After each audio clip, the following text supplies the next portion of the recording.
Hey guys, it's that time of year again, summertime, at least from where I live. Summer marks the end of the school. This video features graphic images that some viewers may find disturbing. The experiments done are for educational purposes only in the name of science. Viewer discretion is advised. Administrations. Every experiment usually begins with weighing the animal. This is how we could calculate the dose of whatever drug we're gonna test on them.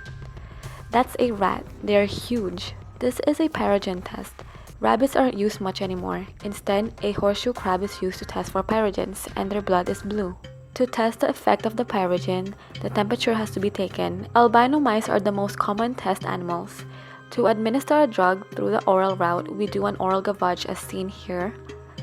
The garage is inserted up until the esophagus.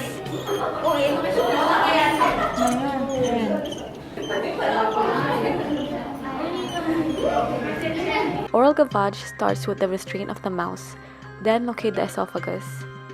This is intricate. If done incorrectly, the drug may enter the lungs and will cause pulmonary aspiration that may be fatal. Intravenous administration is done through the tail. You can either hold the mouse down with one hand and have a lab partner inject for you. An easier way is to restrain the mouse. If you're new, you can dip its tail in warm water to expose the vein. One such experiment, we administer a diuretic to test its effectivity. In order to measure it objectively, we have this contraption. It's called a metabolic cage. This one's handmade. I made it. But this is what it's supposed to look like. Charcoal and dissection. This is one of the more interesting experiments where you will physically see how peristalsis works and how drugs alter it.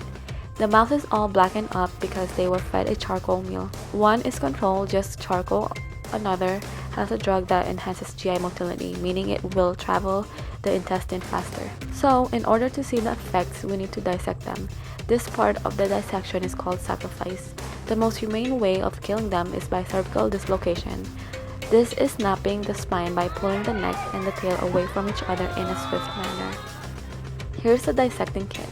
The mouse is anchored onto the dissecting pan with pins and they are incised. Once an incision is made and the connective tissue is disconnected, you may cut it open with the scissors, but being careful not to cut through the peritoneum. So here's how it should look like.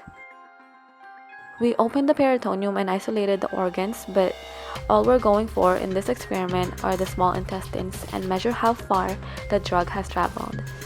The charcoal acts as a dye, as you could see. Here it's black. Have you ever wondered how and why there are dosages, and what exceeding that recommended dose would possibly do to your body? We conducted such a test on mice where the dose of a certain drug is calculated based on the animal's weight. From here, we could test the toxic dose. In here, the mouse is starting to have seizures until it fully convulses.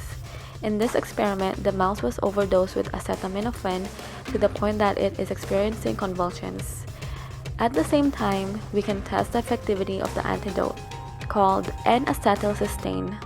From such experiments, scientists are able to determine the safe dose of a drug and how much it'll become toxic. In humans, for example, if you plan to overdose on acetaminophen, I'm not saying you shouldn't harm yourself in any way, but it will show a slow and painful death. It won't instantly kill you, it will kill your liver first. Perhaps the most painful experiment the animals endured is the breathing test.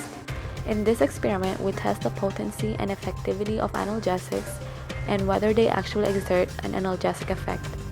So, in order to induce pain, acetic acid is injected into the peritoneal cavity of the mouse. The amount is relative to the mouse weight. You'll notice the mouse elongates. That's when it writhes in pain. In theory, the mice with analgesics in them should writhe less, even less with increasing potency of said analgesic. Let's go to the less painful experiments. The mouse will go for a dip. Fun, right? This is called forced swim test. Sounds really horrible than it is, but no. The mouse is thrown into the water and stays there for 6 minutes. Another mouse is exposed to the same condition, but this time is given an antidepressant. In theory, antidepressants' effectivity would be evident as the mouse stops squirming and just relaxes like the little guy right here.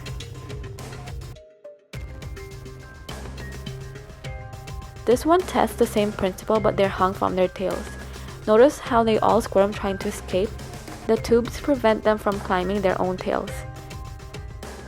Antidepressant kicks in and they become less depressed of their current situation. On this experiment, we used rabbits as our test animals.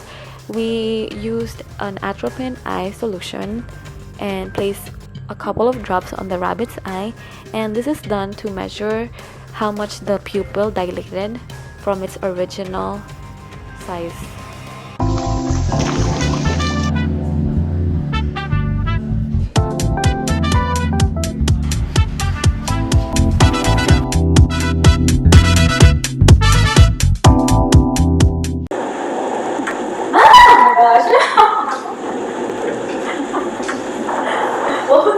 Hey guys, wanna see what happens when I touch this plant?